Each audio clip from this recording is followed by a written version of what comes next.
everyone. My name is Lisa Chase, and today's expert is Greg Alexander. Today's topic is Chief of Staff, a role you can leverage today to find the time to work on the firm. Greg will share the big idea, and we'll go through the 10-question checklist. To get the most out of this session, you should have read Chapter 16, Replication, and listened to Episode 101. If you did not get around to it, I encourage you to do so following this session. So, Greg, what's our big idea today? All right. So the big idea today is a tactical solution to a strategic problem. The tactical solution is this concept of Chief of Staff. And we'll get into that in a moment. And we'll certainly get into that in much greater detail when we have our role model session with Bryon Morrison on Friday. The strategic problem is replication. And what do I mean by that term? What I mean by that is that as you are growing, scaling, and selling your boutique, eventually you're going to have to get to a point where the firm can run without you, the founder.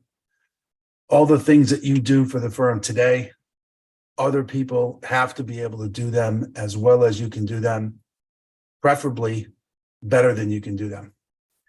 And thus the term replication, as in you need to replicate yourself in others.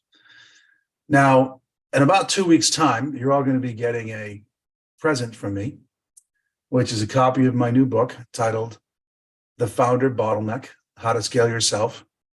And in that, I put forth my solution to the strategic problem, which is succession planning. It's a 4-part solution, and I'm very excited about it and very grateful to the 10 members that helped me put it together. And I look forward to getting all your feedback. And that is the multi-year solution to this problem that takes you all the way from the 15 years, from grow, scale, exit. The tactical solution, as I mentioned, is figuring out how to buy back some of your time immediately by delegating cost of doing business items as opposed to strategic initiatives, to somebody. Bryon recommends, and I concur, that somebody could very well be a chief of staff, and we'll discuss that role again in a second. But I wanted to give some context around this problem because it's a very difficult problem to solve. And the reason why it's a difficult problem to solve is because of human nature. All of you, at some point, decided that you were going to go into business for yourself. And that was a courageous move. It's a lot easier to be a number in a big company and draw a steady salary with benefits and vacation packages and PTO, et cetera. But you decided to go into business for yourself. And in those early days, and some of you are still in those early days, it was really hard. And at times, lots of doubt crept into your mind, and your own kind of, sense of worth was challenged. Could you pull this off? And through your determination, your intelligence, and your hard work, you got to a point where you were able to pull it off. In other words, you could work for yourself. You were independent and free. You did not have to work for somebody else, a big company or some other entity, to put food on the table and provide for your families. And it's very rewarding when you get to that point. The challenge with that, of going through that period, which we all have to go through, is it builds up scar tissue. And it's in your psyche, whether you're aware of it or not. And you develop a hero complex in your self-validation, and your identity gets wrapped up in your firm. So, for example, when a client says, hey, I'll hire your firm if you're going to be on the project, that feels good to hear because we all want to feel wanted and needed. And it validates that somebody sees you as an expert. The challenge with that is, however, if that keeps happening over and over again, you're never going to scale. Why are you never going to scale? Well, as capable as you are, and you're incredibly capable, you're only one person. And there's only 24 hours in a day. And no one can work 24 hours, although some of you attempt to do so from time to time.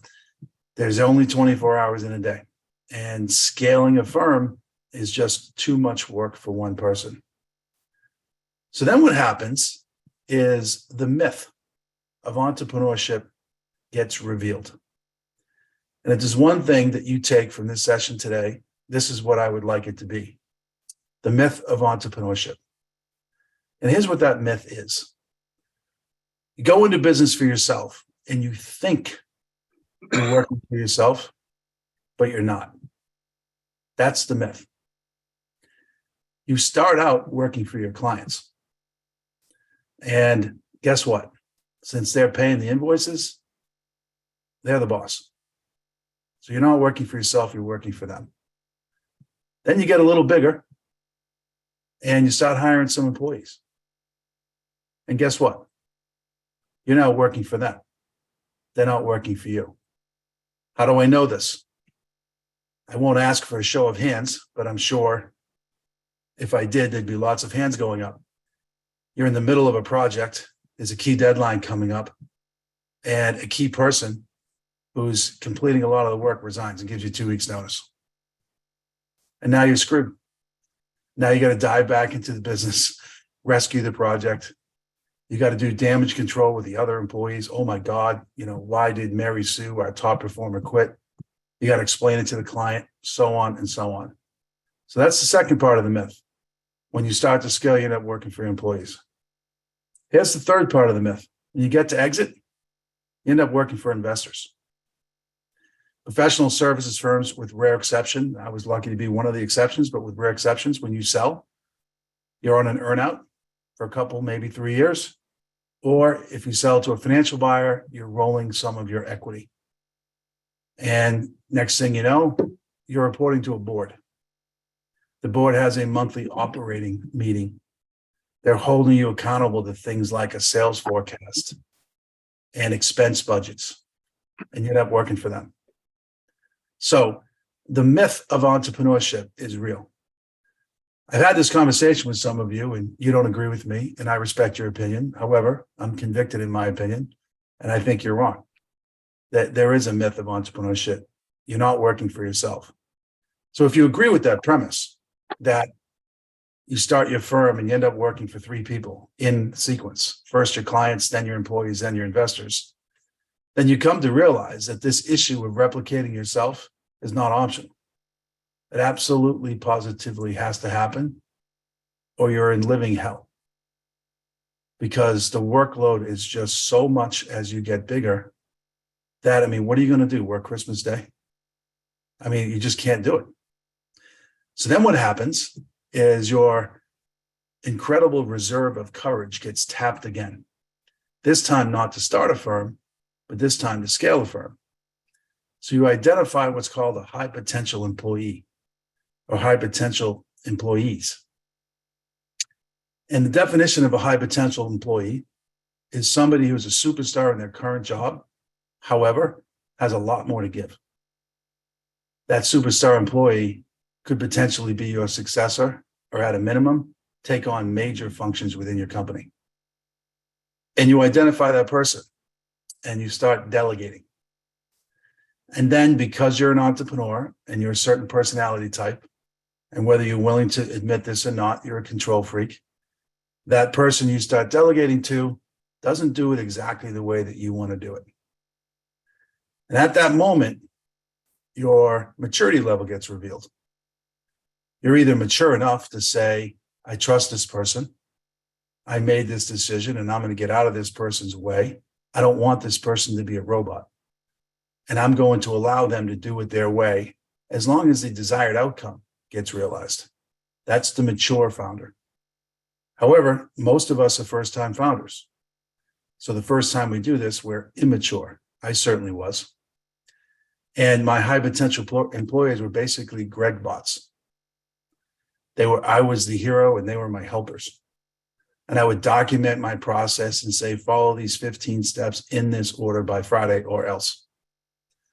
And they would go about doing it and scurrying around. And then what happens is you really haven't replicated yourself. You've just offloaded some busy work. And the way you know that this is happening is you've got a vision of the future, a vision for your firm and a vision for yourself. And you constantly find yourself saying, I don't have enough time. And if you find yourself saying, I don't have enough time, that's an indicator that you're making this mistake. You're an immature founder. You have not replicated yourself and you're trapped in hell. When you stop saying that, and all the strategic visionary items that might be 2-3 year long projects, you actually have windows of time on your calendar that allows you to do it. Then you realize that you are replicating yourself and you have successors that are being developed, a team in place, and you've replicated yourself and others. And you now have a culture of trust. You trust them and they trust you. And the reason why they trust you, when I say they, I'm talking about the high potential employees, is because you keep giving them more and more responsibility. And they may not say this to you, but when you give them that responsibility, they're filled with gratitude because they feel like now they have a career, not a job. They're not just your helper, they're your partner. And that's where you want to get to. And then it's a virtuous cycle because the more responsibility you give them, they rise to the occasion, your confidence level goes up. Then you give them yet even more responsibility. They rise to the occasion, your confidence level goes up, and on and on and on it goes. This is the reason why I was able to sell my firm, and I don't say this to brag, this is a data point, for $162 million.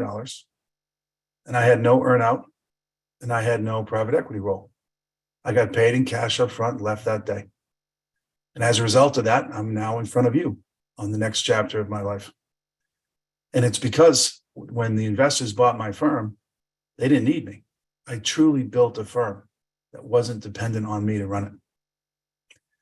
So that's what replication is about. Now, this tactical solution that Bryon is talking about, and I am a full-throated endorser of Bryon's service, and I have no horse in the race. There's no commercial agreement with him whatsoever. He's just a member, and I believe in what he's doing, and I'm thrilled that he's part of our community because I think you all need what he does. But whether you do it with him or you do it yourself or somebody else, it doesn't matter. The way to get started is you start small. And you say to yourself, okay, I'm going to do a time audit of myself. And I don't mean some bullshit audit. I mean a real audit. Literally every 15 minutes, where's my time going? And I'm going to put where my time is going into one of two buckets. So I'm going to try to keep this super simple for today. Bucket number one is called a key contribution. In the world of professional service, that means one of three things. You're either generating revenue, you're lowering cost, or you're innovating for the future. Those are the three categories of key contributions. Now, of course, there's subcategories in every single one of those, but those are the three. And you as the founder should be 100% dedicated to those three things. Everything else is called the cost of doing business items. That's the second category. Now, those things have to get done. So one of the things that we run into sometimes when we try to implement this is we try to eliminate those items, and that's a mistake. For example, you have to pay your vendors. You have to send invoices to clients. There's just stuff, for lack of a better term, that has to get done. So those items, you grab them in totality and you say, how much of my personal time am I spending on those? And then those are the things that you shed to this chief of staff or somebody else you want to shed them to. And you take the time to teach whoever's going to receive these tasks how to do it. You document the process. If you can automate it with technology, all the better. And you put them on autopilot. Now, here's the mistake that most people make. And this is the second big thing I want you to remember from today's call, second only to the myth of entrepreneurship, is when you recapture that time, because you're offloading these cost of doing business items, it absolutely positively cannot be consumed with more stuff. That time that you recapture has to be dedicated in pursuit of your long-term vision, whatever that long-term vision is. It has to be strategic and protected time, sacred time. The mistake that I made, and in my office hour sessions with you on Wednesdays, I hear that many of you make, is that you find the time. So let's say you find 10 hours a week and you get super excited about it. And then you end up taking on, because everybody has a long to-do list with very little prioritization on the to-do list, and you just consume those 10 hours with the urgent items of the day. So you never really make the switch from working in the business to on the business. And those urgent items in the day, it's a never-ending stream of them. And you think you're going to get rid of them, and you're not. It's a fire hose that's never getting turned off. So those urgent items of the day needs to be deflected. It's like a force field you have around that recaptured strategic time, and they go to somebody else. And you live with the pain that might be associated with those items not getting done right now. Maybe they get done a week from now, and in the end, it probably doesn't matter. And that precious time that you recapture gets dedicated exclusively to those strategic items. Because listen, the only way that your vision is going to become real, the only way the dreams that you have for yourself are going to get realized, the only way that you are going to self-actualize, reach your full potential, is if you do it. No one's going to do it for you. And you can make a million excuses as to what's getting in the way. But every day you're either taking a step towards your vision or a step away from your vision. And that choice is yours. So hold yourself to a very high standard. Don't ever let yourself make the excuse, I don't have time for that. That's a bullshit excuse. That's a sign of a weak founder. It's a sign of mismanagement. There's solutions for that. You own your calendar. Make the most of it. Okay, that's a summary of the big idea. Why don't we open it up for questions if there are any, or anybody wants to dispute my rather strong point of view, or we can jump into the 10 questions. Lisa, I think you're facilitating today. Is that right? I am, yes. Does anyone have anything for Greg? Or No Madhu? question, but that deserves a clap or something. Yeah. I do see Madhu's hand up. Yeah, hi. Good morning, everyone. It was a lovely, lovely topic. I love it. And truly challenging for, I think, every one of us. Each one of us go through this. And, Greg, I've taken all your inputs. I've started implementing it. And I did that just 3 months ago. And just, delegating, right? What you're saying. And I love that you're saying they're not robots. I'm learning that. So, but the challenge now is, okay, they will not work the way we work, but they will work the way they want to work, which definitely is not going to impact the revenue or growth of the company. Let me give you an example. I made somebody the manager of a team, and then that person, when they get that position, they try to think, I'm going to be empathetic. I'm going to make them do things. I'll make them improve in what they're doing, utilization and blah. So 3 months have gone where if I was in her seat, I would have fired that person because of not being utilized enough and not doing what she's supposed to do. But since I delegated it, we have this expensive, underutilized resource. How do we deal with those things? Yep. It's a great question. And thanks for asking, Madhu. You always ask really great questions. So I'm going to share a little bit about the solution that I've documented in the book. And that solution is that your high potential employees need 4 resources. They need role models, mentors, peers, and a coach. Let me define each of these because they're very distinct. And before you roll your eyes in the back of your head and you say, who's got enough money for that? These are all free. So you can all do it. So role models are examples of people that are doing what it is that you want that person to do. And the way you access role models is you read books. So the way that I did it at SBI is I had a reading list. And I found books that were written about typically biography. I tended to stay away from autobiography because I found those to be a little people were bragging about how great they were. I was looking for a journalist who wrote biographies about people, or thought leaders who had examples about a methodology in their books. And there's just so many of them. And I would share those. And we read one book a month. I was very, very careful on what book I chose. And I wanted the person that I was sharing the book with to make sure they understood that I was giving this to them because it was a role model. And what a role model does is it shows what's possible. It literally models the role.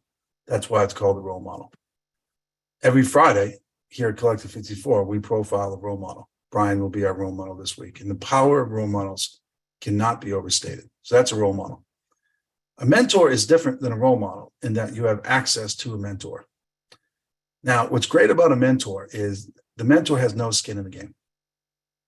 So it's not somebody in your company who can affect someone's career or affect someone's budget or headcount or something like that. It's not a client who could affect the company because they either give you business or they don't. It's someone who is completely pure and has no skin in the game. And you as the founder, it's your job to find mentors for your high potential people. Now, why? The reason for that is that sometimes our employees get tired of hearing from us. My employees used to have a thing saying, I need a Greg vacation. And at first, it was very insulting, bruised my ego. I'm human like everybody, and I was hurt by it. But then I put myself in their shoes and I said, yeah, you probably do. I'm a classic entrepreneur. I can be pig-headed and driven. And, a heavy, steady dose of me can be a lot. So let me get them other voices and find them some mentors. And that's not easy. I got lots of ways to do it, explained in the book, but that's super important. The next thing they need is a peer. And a peer is somebody different than a mentor, different than a role model. It's someone that doesn't have advanced experience over them. It's somebody who's truly a peer, meaning they're in roughly the same job, dealing with the same problems in the same type of company. And the conversation with a peer is very different. It's bidirectional. It's, hey, here's what's working for me. Here's not what's working for me. What's working for you? What's not working for you? And it's very almost therapeutic is the way that I would describe it.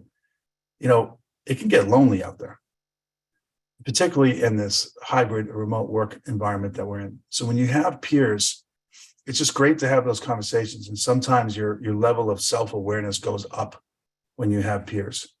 Now, this is going to sound like a commercial, and I guess it is to an extent, but I genuinely mean it. We have power members at Collective 54. A power member is somebody who joins as a team instead of an individual. And they do that because they want their high potentials to have peers. And some of them have gone so far to use Collective 54 members also in the role of mentor because, they don't have skin in the game, so to speak. So it's really important for them to have peers. And then the fourth role is the coach. And this is the role that you play. You have to be the coach. Why do you have to be the coach? Because whatever it is you're asking the high potential employee to do, you used to do. So you know how it should be done. You know where the skeletons are in the closet, where the landmines are, et cetera, and you need to coach them. Now, what I had to learn is I was a terrible coach when I first tried to do this, and I was taught this. I was kind of a dictator, micromanager style, and so my coaching wasn't getting through. So I went to school. I went and took a course, and I got a certification. It was an 8-week course on how to be an effective coach. And there's a whole body of knowledge around this, a body of work on how to be a really good coach. And it really wasn't until I developed as a founder and went from this immature, insecure founder to this seasoned founder that I really learned how to be a coach. And once that happened, my high potential employees flourished. And the reason why they flourished was the nature of the relationship. It wasn't based on fear. It wasn't based on threats or consequences. It was based on encouragement, positivity, and it went really well. So in your example, and sorry to be so long-winded on this, but this is really important to get these 4 roles out there. In your example, you wouldn't want to tell them to fire that person because they're the wrong person and they're expensive and you've been carrying their payroll costs for 3 months. That is the business result, and it still hasn't happened. So in the future, if that happens again, what you would want to do is you would want to coach your high potential employee and have it become their idea. to make that decision. And once it becomes their idea, the conflict goes away. It's not you giving them some leeway and then resisting, or you coming down on them and saying, okay, enough is enough, get rid of that person. All the conflict goes away once it becomes their idea. And coaching is a real skill. And it's hard. And many of us are not very good at it. And believe me, I'm not standing in front of you right now saying that I've mastered this skill, but I've improved and it's helped tremendously. So just to recap, if you've got these high potential people you're trying to delegate to, you've got to support them. And the best way to support them is to give them the 4 resources: role models, mentors, peers, and coaches. You be the coach. All right. Thank you, Greg. Michael Ellison, I see you've got your hand up. Hey, everyone. Thanks, Greg. Good stuff. I can't agree more. I probably spent the last 5 years shedding non-core responsibilities for me to the team, and it really is transformative. So I totally agree. My question's maybe a little more mundane, though. In your eyes, what's the difference between a chief of staff versus, say, a VP of operations or a COO? Yeah. The main difference is a chief of staff is not angling for promotion, not angling for additional budget, not angling for additional headcount. Like, there's no political agenda there. The chief of staff is there to run the operations and to be your right hand. And that person wants that job, and that's the role they want to play. And therefore their objectivity is really high. It spans oftentimes beyond classic operational issues. So it's more broad than a VP of operations, if I'm understanding your title correctly. And it's that person who just makes sure the trains run on time all the time. The attributes of somebody like that is they don't make any unforced errors. They very rarely make any mental errors. What they're great at is they're just execution machines. And they can take something from you that might be half-baked and turn it into something that's fully implementable and repeatable just on an ongoing basis. And they really become an essential mission-critical strategic partner to you. My experience with VPs of operations, not that they're not important, they are very important. They tend to be a little more narrow, a little more short-sighted, a little less strategic.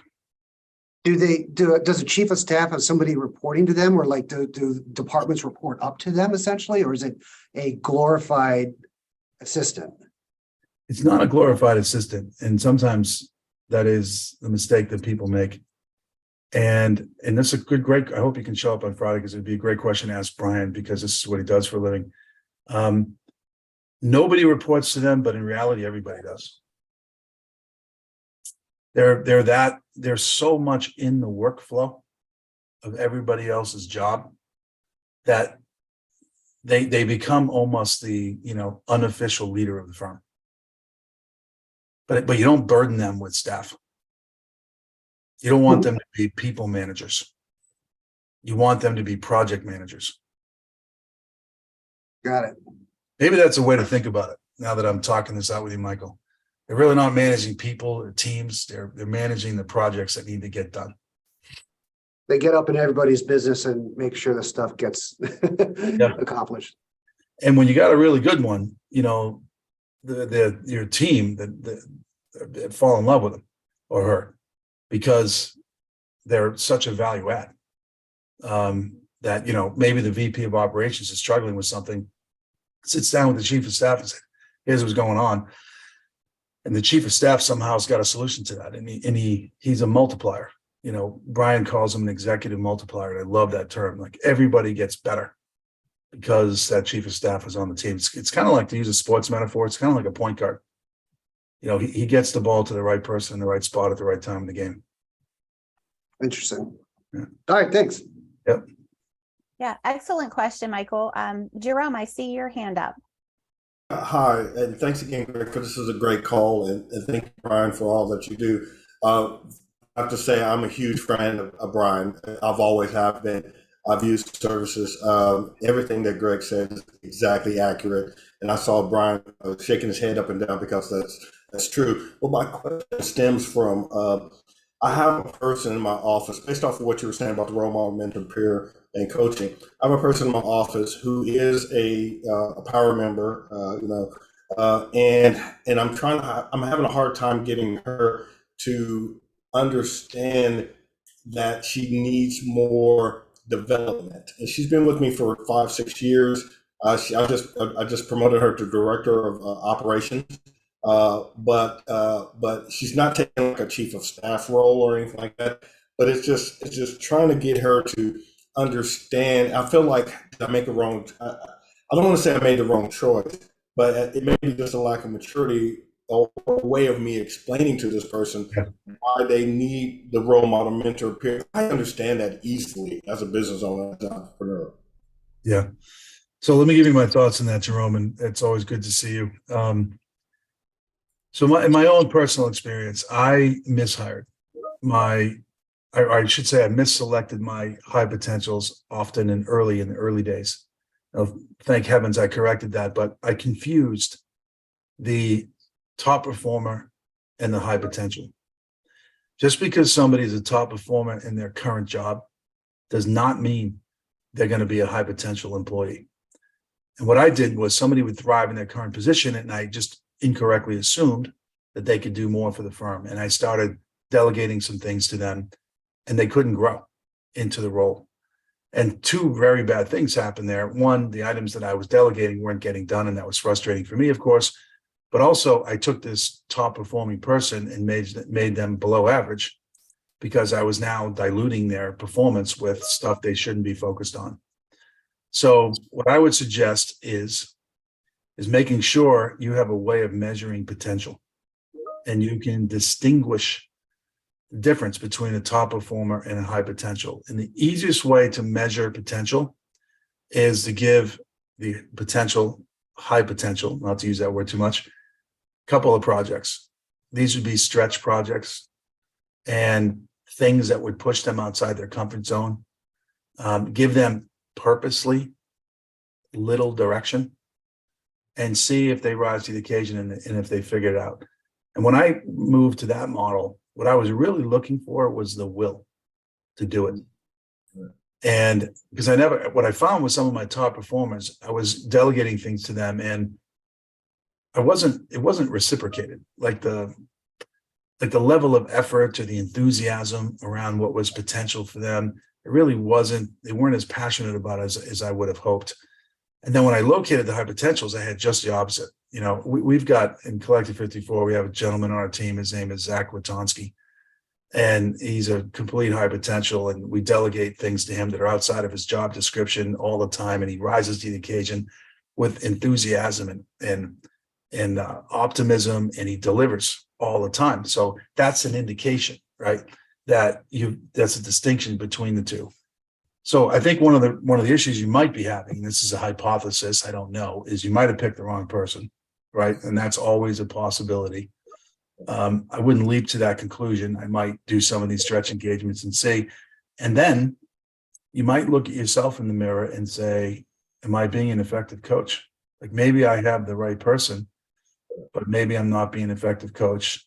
And then I would say, if I surrounded this high potential with the three other resources, role models, mentors, and peers. And I think I know who you're talking about. And this person is in Collective, and we probably should sit down with your success team and craft a specific plan for that, because we can make an impact there. I don't know if you've had that conversation or not, but that's something we should probably do. Okay, sounds good. Thanks, Greg. Sure. All right, thank you. Madhu, I think you had a follow-up to your question. Yeah, Greg, you were talking about you attended some coach program. Which one was that? Yeah, it's a good question. I think it was delivered by the Harvard Business School, Executive Education. I can't remember the exact title of it, but if you went to that website, harvardbusinessschool.edu, I think it is, or hbs.edu, you can probably find it. Okay, wonderful. Thank you. All right. Does anyone have anything else? If not, we'll jump into the checklist. I've got one. Yeah. Hey, Greg, what's your opinion on discretionary work when finding your high potentials? I believe discretionary work is a must. Not everyone agrees with me. Yep. Where do you sit? It's a great question, Randall, because, and this is where this gets unique to professional services. The business model here is we earn money for billable time. So therefore, things like this fall into the non-billable bucket. And there's often debates around that. So the assumptions that we run on regarding discretionary work as follows. So we run an assumption, or my old firm ran an assumption of a 50-hour work week, which is higher than most. Most ran on a 40-hour work week. We also ran an assumption of a 75% utilization rate, which is lower than most. Most in my space at that time were running about 85%.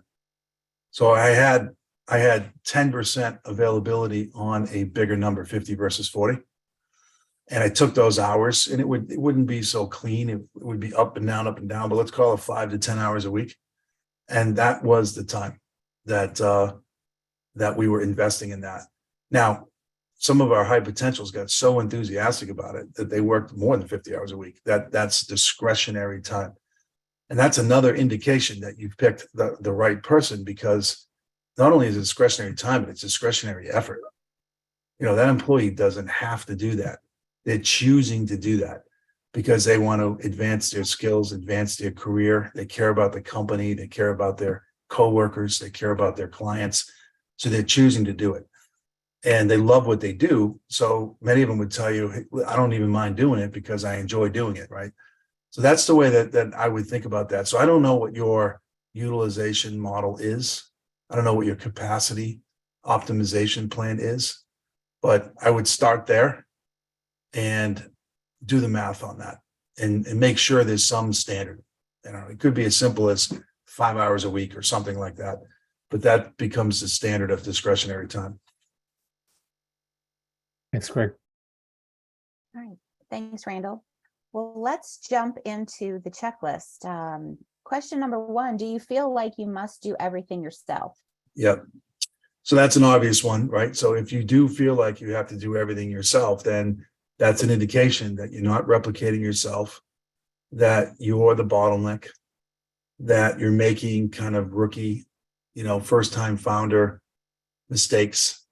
And when I say everything, like, what do I mean? Like, so let's say there's a big upcoming pitch meeting, and you have to be in the meeting, either because the client dictated it, or your team said, hey, boss, can you come to this meeting?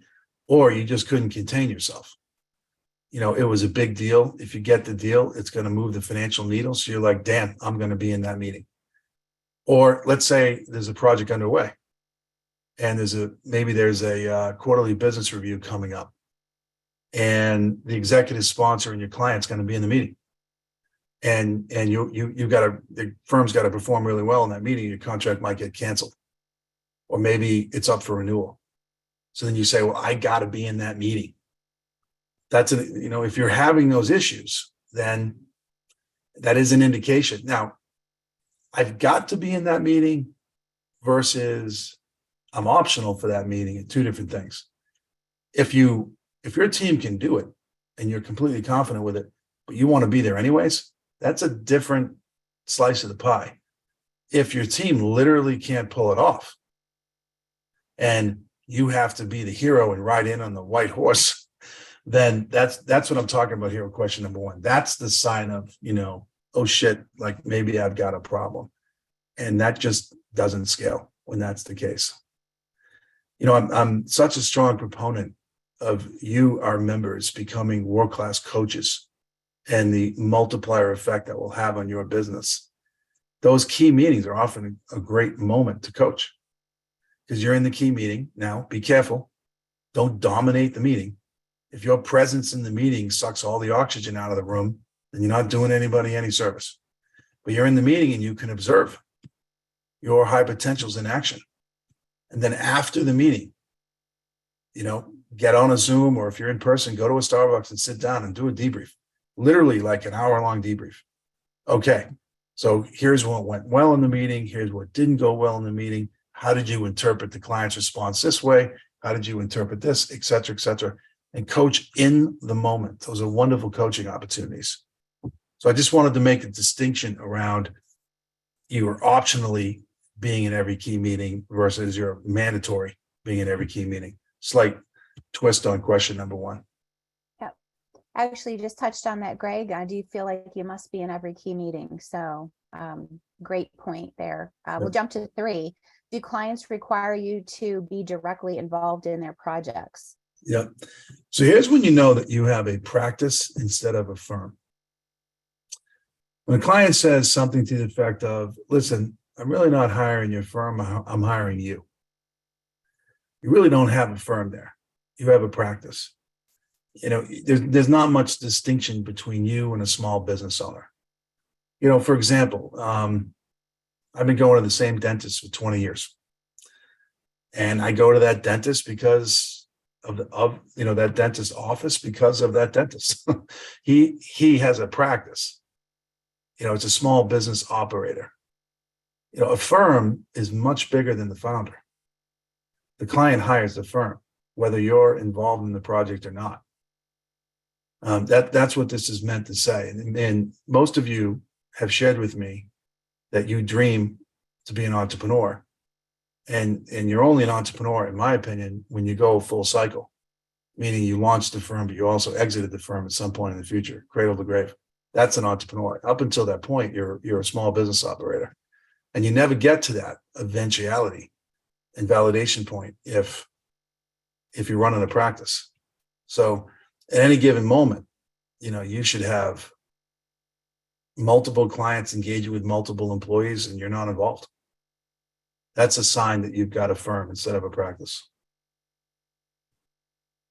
All right. Number 4, do your employees come to you for help constantly? This is a hard one. And I'm gonna put a little twist on this. So you want to be a coach. So you want your employees to come to you with things.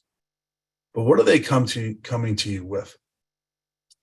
Like a problem that I used to have is that before any deliverable went out the door to a client, we were a consulting company for those new members that are on the call, I would quality control every single deliverable.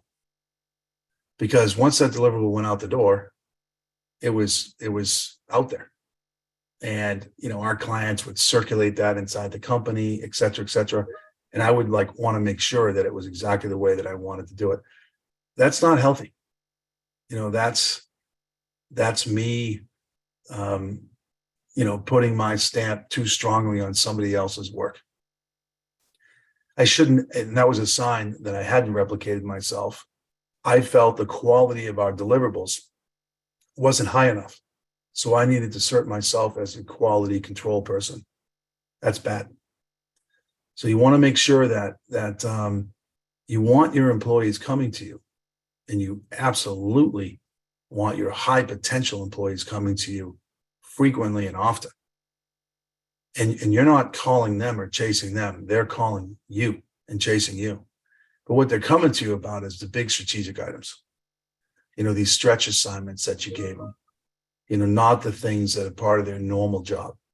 They're coming to you with items that are on your vision, your strategic items that you've trusted them with. And they're saying, hey, Greg, you know, I'm trying to do X, Y, Z. You know, I'm halfway through this and I'm stuck on this issue. Do you have any advice for me? That's the kind of thing you want them coming to you with. Not the, you know, hey, Greg, we just lost 2 employees. We're running at 87% utilized. I need an extra pair of hands to push this project over the line in the next 30 days. That's disaster. All right. Number 5, do you have to micromanage everyone? Yep. And micromanage means a lot of things, especially for those of you that have young employees. You know, there's significant generational gaps. You know, I'm in Generation X. My parents are baby boomers. You know, we have some Generation Z members on our team. And believe it or not, sometimes I have to remind them to shave. Right? That's a rather simple thing. As you probably have all noticed, we all now wear a uniform, Collective 54. Like there's, depending on what your employee base is, there's certain things that you might have to micromanage. But in general, you don't want to be spending your time doing anything stupid like that. And those are goofy examples, and you probably have your own examples of micromanagement. But you've got a problem there. You're not scaling your firm if you're having to do things like that. If you have to constantly follow up and check on whether something got done, that's an indication that the firm's not being run well. There's execution issues. Your attempts to replicate yourself and others aren't working. So just some thoughts there. And the reason why this micromanagement creeps into your psychology is because sometimes people let you down. And then you say, well, I got a lot at stake here, so I can't let this happen. So I'm going to dive in and micromanage. Here's the problem with that. You're training your people how to behave. And eventually, they're just going to become robots if you're sitting on top of them, micromanaging them all the time. So the tough part of this is you have to be willing to let others fail and not, be quick to pull the trigger on them. You got to let them grow in their own positions and make mistakes. And the way that I eventually got to that is, I'm not perfect myself. And when I was their age, I probably made all the mistakes they're making right now. So a little empathy and sympathy, not being a pushover, but a little understanding of where somebody is in their career can go a long way. All right. Well, Greg, you kind of touched on this. Do you have to review everything before it goes out? I think Yeah, I've already covered that. Yep. Well said. 7, are you working too much? Yeah. Okay. So let's talk about that. In the book that you'll be getting, hopefully by Christmas, maybe by the end of the year, we're having a little supply chain issue. I talk about this phrase, and it's actually a phrase in the business lexicon now, which is a sign in and of itself. And the phrase is the entrepreneur's widow. Just let that sink in for a moment. That's a horrible, horrifying phrase. We entrepreneurs get obsessed with our jobs. And there's real consequences to this. It's consequences to yourself. You end up burning out. When I had my firm and I was working 80 hours a week, I put on 30 pounds. I had to go on statins. I was high risk heart attack case. I mean, I paid a tremendous toll physically on myself, let alone mentally. Then you put a lot of strain on your spouse or your significant other. Maybe that relationship isn't where it should be because you're never home. Or even when you are home, you're really not home. Your mind is still in business. Then your kids pay a huge price. You're not present. I can remember going to watch a Pop Warner football game, and I had my earbuds in, on a conference call. But I'm really not at the game. Like I'm trying to multitask, and what message does that send to kids? Basically sends a message that you don't give a shit about them. So that's the price that your kids pay. Then think about your employees. If they feel like you're crazy, and they're getting tired of getting your text messages at midnight, they're not going to want to work for you, right? So you got to chill out on that stuff. So you think that you're just going to get there through brute force. And you live by the motto that no one is ever going to outwork you. And there's positives in that for sure, because determination and will is a huge part of the equation. We have some entrepreneurs on this call right now that have determination, like an abundant supply. You should listen to Sel Watts's episode a few times back, and the personification of determination. So I don't want to say that that's not important. However, remember, it takes 15 years to become an overnight success. This is a marathon. It ain't a sprint. So if you're working 70 hours a week, you think you're helping yourself, you're hurting yourself. If you're working that much, that is a sign that you haven't replicated yourself. You're making lots of founder mistakes. You shouldn't have to do that. And, we've now had 19 exits, a collective 54 members that have sold their firms. And it's an interesting distinction, and that's in 3 years. And I know all of those folks and have had a chance to speak to them. None of them work more than 50 hours a week because they built a firm. They built a firm that can run without them. Were there peaks and valleys? Sure. Did they kill themselves in the early days? Probably. But as they approached exit, they had a firm that wasn't dependent on them. So their workload was reasonable. So little mental model shift there. There's really no prize for the obsessed psychopathic founder. Don't work too much. All right, number 8, is it faster to just do the work yourself? Yeah, so this is what happens all the time. So you delegate something, you got to spend time to teach somebody how to do it. Then they do it and they screw it up and you got to redo their work. So then you say, well, crap, it's just faster for me to do this myself. And you adopt that mentality, and guess what? Nobody ever learns how to do anything. And therefore you become the bottleneck. You have to be, yes, when you delegate something, whoever you delegate it to, it's going to take them longer to do it than when you did it. Whatever they produce is going to stink in comparison to what you produced the first time. The second time, they're going to get a little better. Third time, they're going to get a little better. By the 10th time, they're going to do it as fast as you would do it, and they're going to do it as good as you would do it. That's called the experience curve. And you've got to be willing to get on the experience curve and ride it down with people and hang in there with them as they're gaining experience. Awesome. You just touched on this. Do you feel like it'd be better done corrected if you do it? I think you already touched on that. So number 10, are you turning over employees? Yeah. So this is the ultimate sign, of course, is if you turn over employees, and I'm going to add something to this question. If you're turning over long tenured employees, in fact, if I was to rewrite this book, I would change this question and put that in there. Are you turning over long tenured employees? If you turn somebody over in, let's say, the first year or two, they're probably turning over not for this reason. If you turn somebody over in, let's say, years 5 or 6, what's happening with those folks is they don't see a career. They see you at the top of the pyramid and they don't see any room for somebody else.